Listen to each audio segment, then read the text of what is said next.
Hey guys, welcome to Capital Gains 500, and in today's video we are going to be doing some charting for tomorrow. Just going to take a quick look at stocks that I'm interested for tomorrow. I'm done trading for today, so I just wanted to go through my watch list and see what's looking good, what's looking bad.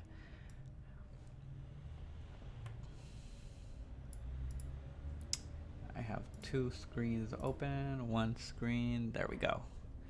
Very, very good. All right. Awesome.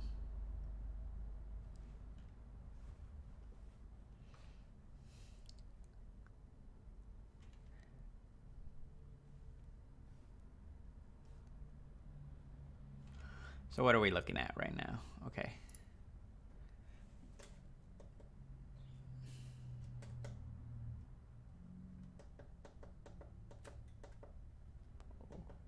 Ooh. Ooh.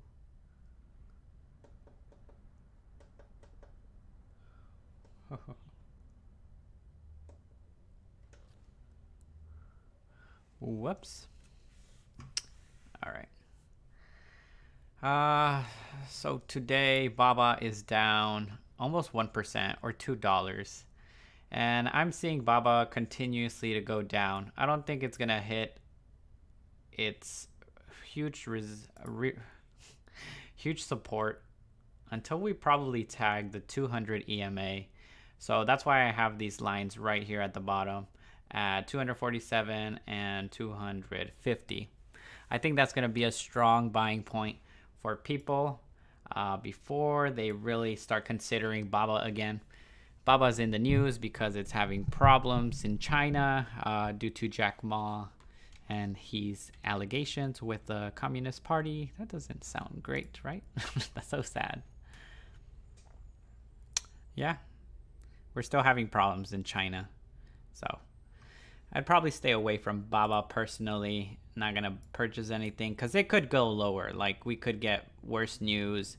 You never know what the Chinese party can do.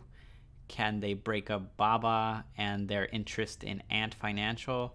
And that's holding it very strong at this price tag because just a couple months ago, Baba was at 160, 180. That's where I liked it. I like this range. So I feel like we're having all this type of movement back here, only in much more bigger swings. As you can see, it dropped down. It dropped down like 20%, $40, but the same movement here, a $40 movement is giving you like a 13%, but if we were to go down in percentage points, 40%, 20% also, that's where we're looking at around the 200 EMA. So that's where I'm speculating for Baba before I'm considering to purchase or take a swing at it, purchasing some stock.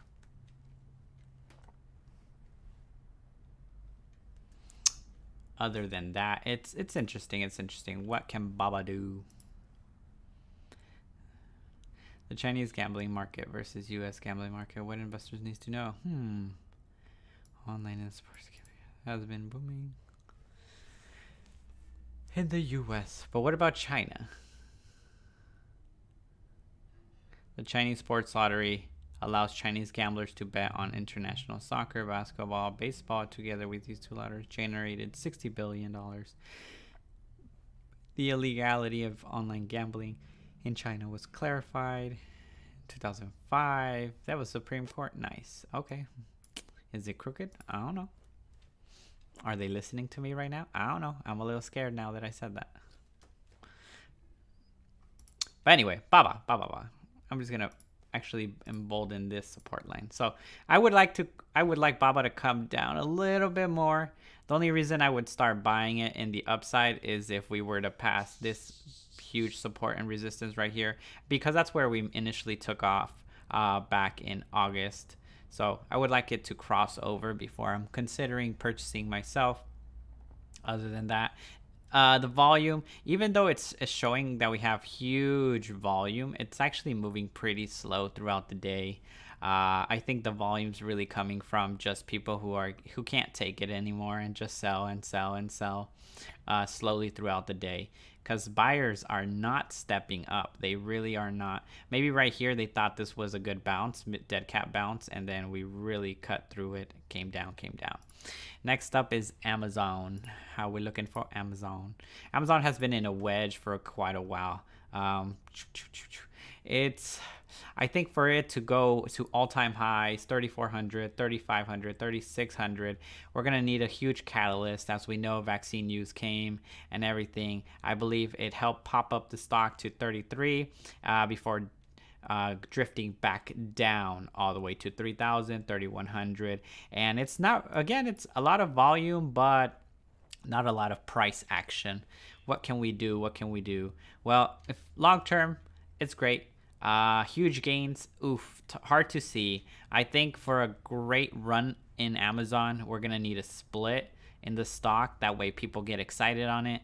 I do truly believe that they should have split alongside Apple and Tesla back when they did it, because Amazon would have gotten in that hype.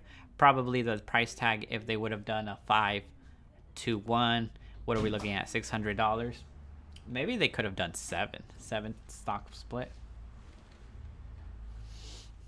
and that could have driven the stock up, passing their all-time high, probably holding up higher. But it is what it is. That's where we're at right now. I think it's in a nice range. I think this is a really good fair market price if it's consolidating in this area for a good while. Again, we have so much news coming out, and we have so much news already that what could push the stock really, really hard. I think it's going to have to come from fundamentals of the company for Amazon.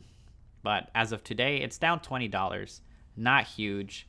Like other days that it's just going down and down, $50, $60, down $80, down $100. At least it's down only 20.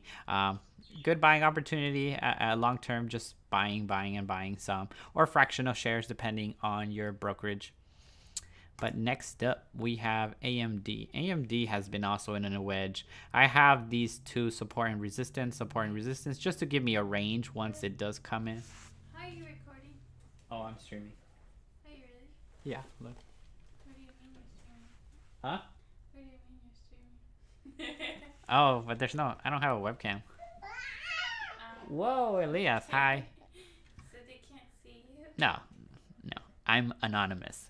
Because I was talking about the Chinese earlier, and I get scared. They listening to me. Okay.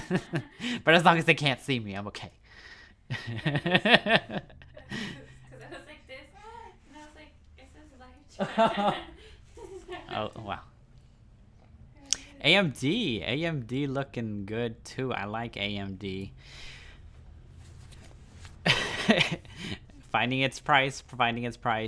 I've been looking at AMD. It wants to go to $100, but when is it gonna go to $100? Oof, mega oof. AMD, when are you gonna go to $100? Again, probably it's gonna have to get pushed up by the stock itself. I'm sorry, by the company itself. The stock, nah, not the stock. The company fundamentals.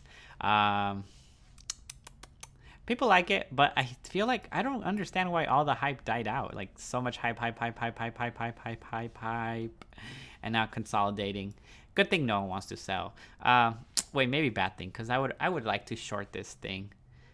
Maybe that's why I have these two huge support and resistance lines and ranges. So if we were to come here, break down under it, look at 72, 71, oh no, what's going on? We're dropping, and short it all the way to 60 safely.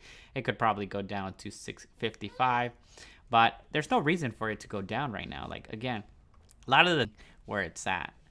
So that's cool, because I believe the same story is up on Apple.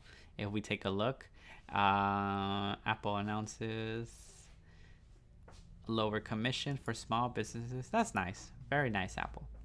But, like, we want you to go to 150. So, like, what can you do, Apple? What can you do? What must you do? Again, we need good news catalysts. A lot of sellers right here. A little bit of buyers. It's actually just calm. The stock has been calm. It looked like it was gonna do a breakout. It had a nice jump back like 2 weeks ago, where it went from 109 all the way to where it's at approximately right now to 119, a $10 move. 3-4 days, huge gains right there. 10% gains on this heavy stock, because like it's a behemoth. It really takes a lot to move this stock now. The volume has been calming down, as you can see. Calm, a little bit of a sell-off, a lot of scarcity, maybe people taking money out of Apple to invest in other companies. Green days, but the volume hasn't been crazy like before, like maybe 2-3 months ago. So yeah, that's what I'm seeing in Apple. Next on my picks, I have gold. So I have gold just because of Warren Buffett. Ever since he got on it, I think, when was it? I think he got on it here. Oh, gosh, somewhere around here. Then it dropped, then it came back up, and it's just been a mess. It's because the commodity itself, gold, has not been doing great. So gold mining companies tend to follow gold's price action, because their profitability really does come from how much can they sell the source. And gold dropped today. It had a bad day. It was going up. Let's actually look at it. And I look at GLD for gold. I know, not an exact match, but it's good enough for me. GLD for gold. And you can see it had a nice coming up, and then it went down. So the gold mining stocks, gold company, they suffer. They are struggling. So now gold is struggling. Gold mining companies are struggling. And I was looking at this because every time gold would drop, I would buy some, because I'm like, ooh, let me get on this action. It's going to go back up. Why will, gold definitely is going to go up with all this money printing. Problem is, freaking Bitcoin stole the limelight. So gold is not taking the limelight. It's Bitcoin. So a little bit a shade that I'm throwing out there because of Bitcoin. I love it. I didn't get on it because I had money in my Robinhood account, but I took it out because I got annoyed with Robinhood. And that's where I could buy Bitcoin. I have Coinbase, but the transaction time is so slow, and you just never get to it. And I never got to it, I mean to say. I was too lazy. I was looking at Bitcoin when it was at freaking $10,000. I know. I kept telling people to buy. So at least the people around me who were like, oh, what should I buy? What's a good stock? No, buy some crypto, buy some Bitcoin. And I was looking at it back here in this range, even though it dropped. Then I was like, maybe I should buy some. But then, fear, like, oh, what if we go down to 8,000? So I never bought any, and then just took off. The people that I was telling to buy some Bitcoin, they made 10-20% gains right here. Then it took off. Institutions jumped on, I believe, around this point right here. That's why we have a huge bull run, and now it's just going crazy. Touched 18,000 today 18,000. But other than that, it's insane what's going on. But back to gold. I'm very upset with gold. Oh, you're gonna walk him around.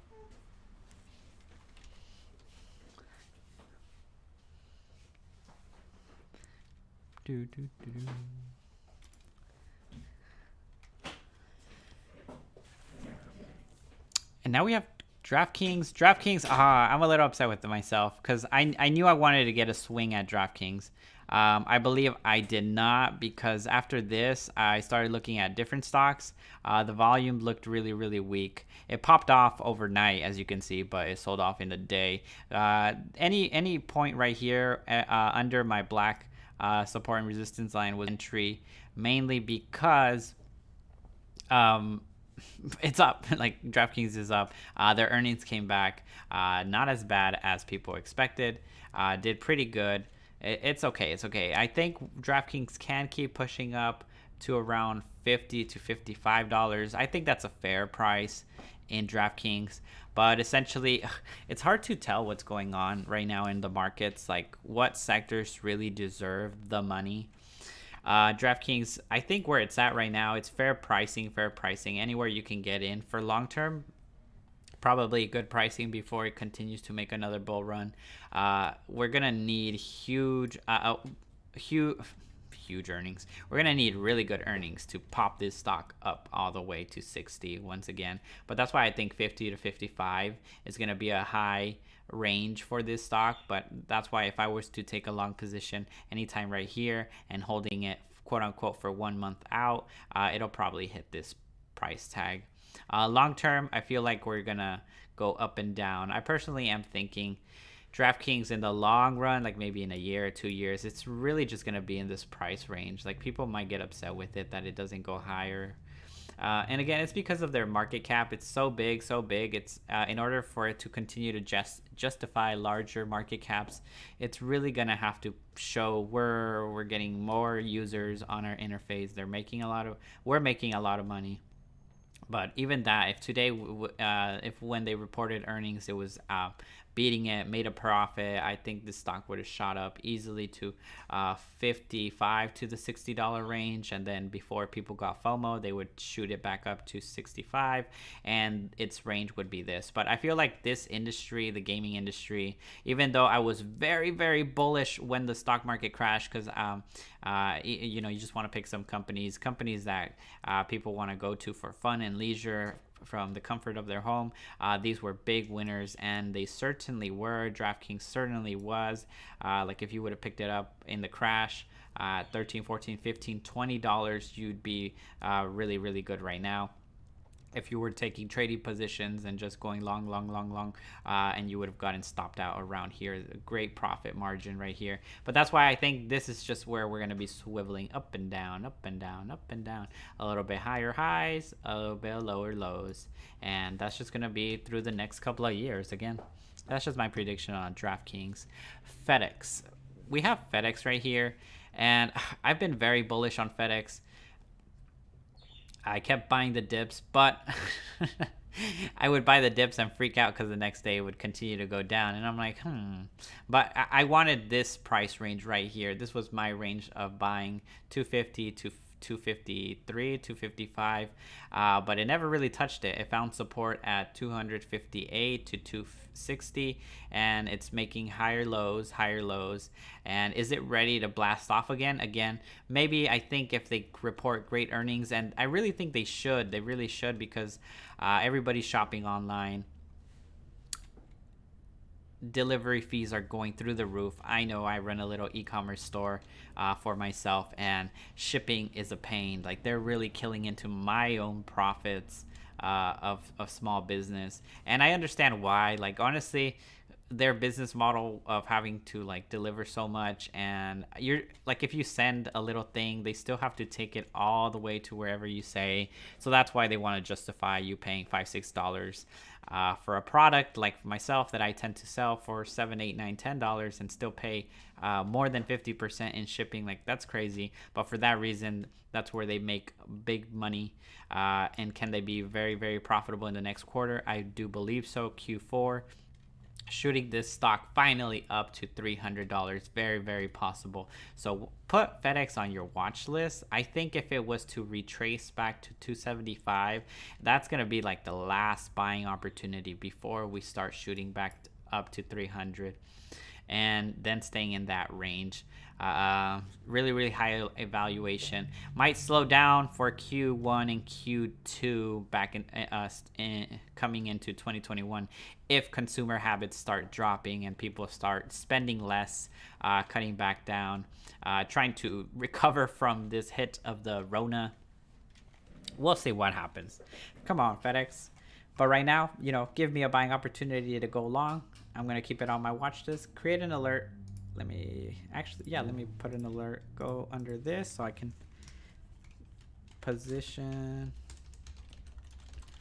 Oh, I don't. There we go. I just want to get notified around there.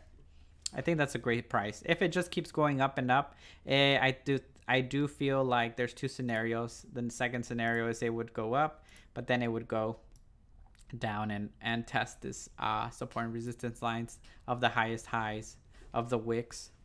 But right now, that's why I have two for a range. Let's see where it goes.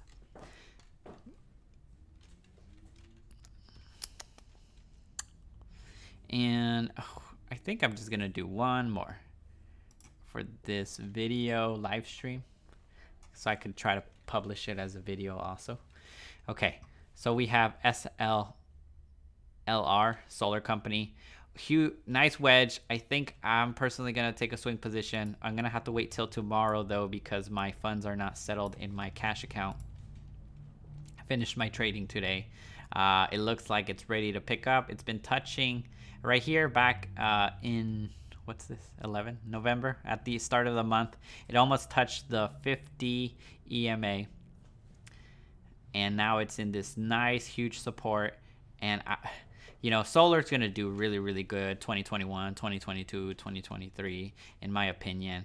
And these companies have room for growth. As more people go solar, more people want to go green. These companies are going to be winners as long as they're in the forefront with innovation, making it more cost effective. These companies are going to be winners. $82. Even here, I could easily predict that in 2023 it'd be double. If it's sooner, wow, crazy. But you know, if you want to play it safe, 2023 long-term hold portfolio. Could it break out crazy out of nowhere? It could. It's looking like it. It's forming a nice wedge. Does not look like it would break the wedge to the downside. I would not really see a reason for that unless bad earnings, bad press, you know, scandals in the company. But other than that, it just really has more upside to it. So I want to take a long position in FSLR, especially because the wedge is proving itself. Even right here, you had a small wedge right here, and it popped off. How much is that? We had a nice little pop of 11% in one day, and all the way to the high of almost 20 at 18. And if you were able to capture those gains, crazy gains in one day. Again, can it do it again? Actually, yes. We just need a good catalyst. It's been in a nice wedge. So keep this on your watch list. The volume, like I said, it's been coming down, but in range, and it's been consolidating. One good trading day, one good high volume day could pop it off, just like a month ago. Not even a month ago. So keep this, star it, put an alert, guys. If it goes above 85, I think it's just gonna be the start of its little run up. And those are my technical analysis for today. I just did a couple of stocks. No one really asked any questions. Thank you. I'm so sad. But thank you guys for watching. I really enjoyed making this. I hope you guys liked it, and I will see you guys in the next one.